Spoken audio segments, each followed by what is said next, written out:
60세가 넘은 부모님을 둔 자식들의 가장 큰 고민이 무엇일까요?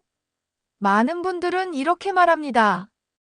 유산 문제일 것이다. 장례 절차일 것이다. 아니면 묘지일 것이다. 하지만 집 정리 전문가가 수백 집을 다니며 확인한 현실은 달랐습니다. 정답은 바로 부모님이 평생 모아온 정리되지 않은 집안의 짐이었습니다. 이 짐은 단순히 공간을 차지하는 것이 아니라 자식들의 갈등과 불화를 불러오는 씨앗이 됩니다. 오늘 이 시간에는 집 정리 전문가의 경험을 바탕으로 60세 이후 반드시 정리해야 할 5가지와 그 현실적인 방법들을 말씀드리겠습니다. 그리고 어떻게 하면 조금 더 편안하고 효율적으로 시작할 수 있는지도 알려드리겠습니다. 끝까지 함께 하신다면 여러분도 집 정리 전문가가 될 수 있습니다. 저는 20년 동안 부모님들의 짐 정리를 도와드린 김미영입니다. 20년 동안 고객들의 집 정리를 하면서 이런 장면을 수없이 목격했습니다. 어느 날 70대 부모님 댁을 정리하러 갔을 때의 일입니다.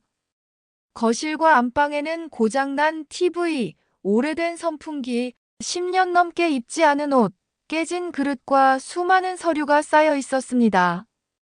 부모님은 나중에 쓰겠다며 손을 대지 않고 계셨지만 문제는 그 짐이 자식들에게까지 영향을 미친다는 것이었습니다. 정리 작업 중 두 자매가 집안을 돌아다니며 다툼을 시작했습니다. 큰딸은 엄마, 왜 또 이걸 안 버려요? 우리가 다 치워야 하잖아요. 라고 말했고, 작은딸은 엄마 이번에 제대로 정리하자.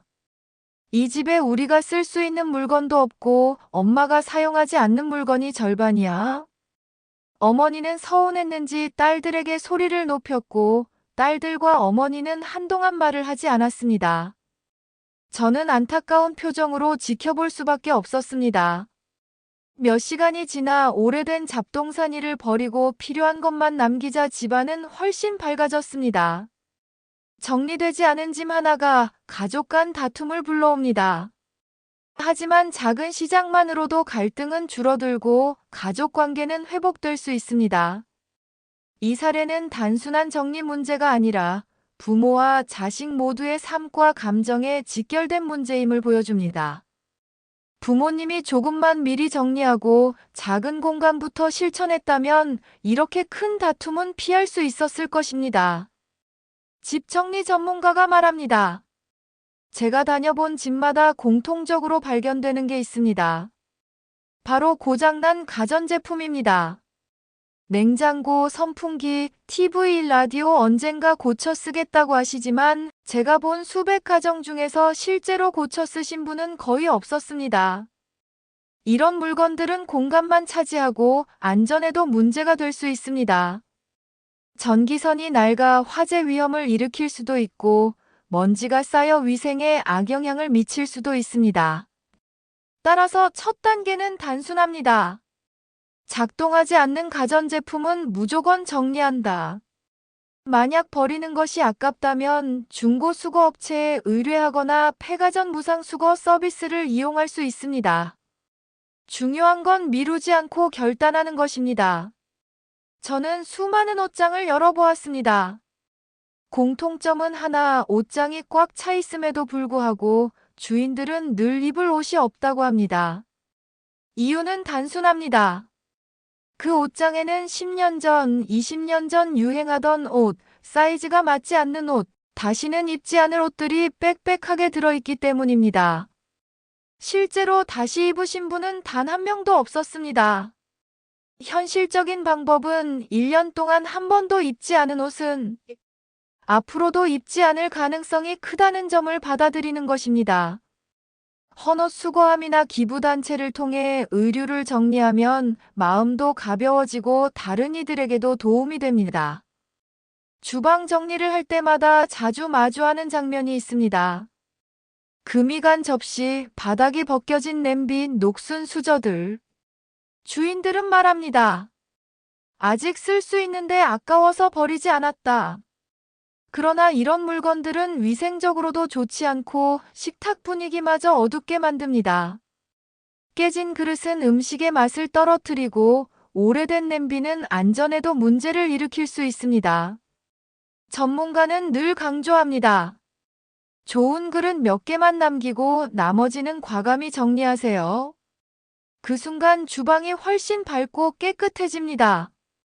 현관 옆 서랍, 책상 서랍을 열면 종이 뭉치가 쏟아집니다. 이미 지난 카드 영수증, 만료된 보험 서류, 오래된 고지서 필요할 때는 찾지도 못하고 그저 종이 더미로 남습니다. 전문가의 조언은 간단합니다. 중요한 서류만 잘 정리하고 나머지는 버린다. 최근에는 중요한 서류를 사진으로 남겨두는 방법도 있습니다. 종이 뭉치 속에서 허비하는 시간과 스트레스를 줄이는 것이 바로 정리의 목적입니다. 집 정리 전문가가 가장 안타까워하는 순간이 있습니다. 부모님이 자식들에게 물려주려고 남겨둔 오래된 가구를 자식들이 단호히 거절할 때입니다. 이건 가져갈래? 라는 부모의 물음에 자식들은 고개를 저으며 말합니다. 필요 없어. 수백 집을 정리했지만 자식들이 부모님의 오래된 장롱이나 소파를 가져간 경우는 한 번도 보지 못했습니다. 오래된 가구는 크기만 차지할 뿐 실제로는 자식들에게 짐이 됩니다. 버리는 것이 힘들다면 중고장터나 무료 나눔을 통해서라도 정리하는 것이 현명합니다. 많은 분들이 말합니다. 정리해야 하는 건 알겠는데 어디부터 시작해야 할지 모르겠다. 전문가의 답은 명확합니다. 냉장고나 옷장은 힘이 많이 들고 오래 걸립니다. 그래서 처음부터 도전하면 쉽게 지칩니다. 대신 현관이나 욕실처럼 비교적 작은 공간부터 시작하는 것이 가장 좋습니다. 현관에 낡은 신발, 오래된 우산, 사용하지 않는 장식품들을 정리하는 것만으로도 큰 성취감을 느낄 수 있습니다. 욕실에서도 오래된 세면도구, 다 쓴 화장품, 샴푸 용기를 버리는 것부터 시작하면 됩니다. 작은 성취가 쌓이면 점점 더 큰 공간으로 확장할 수 있습니다. 여기서 궁금증이 생길 수 있습니다. 이렇게 물건을 버리면 나중에 필요할 때 어떻게 하지? 10년 동안 쓰지 않은 물건은 앞으로도 쓰지 않습니다. 또 다른 질문, 정리하다 보면 추억이 담긴 물건들이 나오면 어떻게 하나요? 그럴 때는 사진으로 남기세요. 사진은 공간을 차지하지 않지만 기억은 충분히 보존해 줍니다. 정리란 단순히 물건을 버리는 게 아닙니다. 내 삶을 가볍게 하고 가족에게는 부담 대신 고마움을 남기는 일입니다. 실제로 정리 후에 집은 눈에 띄게 달라집니다. 답답했던 공간이 환해지고 가족 간의 대화도 많아집니다. 반대로 정리를 미룬 집은 남겨진 가족들이 고통 속에서 짐과 싸우게 됩니다. 이제 질문 드립니다. 60세 넘으셨나요? 그렇다면 오늘 말씀드린 5가지 지금 집안에 그대로 있나요? 고장난 가전제품, 10년 넘게 안 입은 옷, 깨진 그릇과 오래된 냄비, 쓸모없는 서류와 영수증, 그리고 오래된 가구 이 5가지를 정리하는 것만으로도 삶은 훨씬 가벼워질 수 있습니다. 그리고 기억하세요. 정리의 시작은 작은 공간, 작은 물건에서부터입니다. 오늘 현관에서 낡은 신발 한 켤레만 버려도 충분합니다. 그 작은 시작이 가족에게 최고의 선물이 될 수 있습니다. 집 정리 전문가가 수백 집을 다니며 경험한 결론은 단순합니다. 정리하는 집은 웃음이 남고 정리하지 않은 집은 갈등이 남는다. 오늘 여러분은 어떤 집을 선택하시겠습니까?